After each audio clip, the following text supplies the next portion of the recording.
Hey, what's up everyone? Welcome back to another bathroom review video. So this time we're here at Dunkin Donuts in Park Point in Monterrey. So look in the mirror, hey, and then we have your sink here. This is a single bathroom and this is the same place. There's the dryer and then we have your commode here, which is a Helvex. This place used to be an IHOP, but it's now Dunkin Donuts and College Union. So for toilet fans, here it is.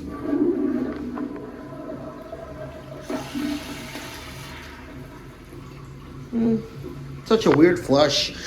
I forgot to mention that this is 3.5/4.86 liter per flush. Flush is weird, so.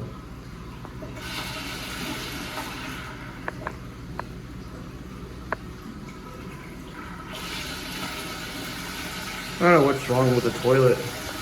There we go.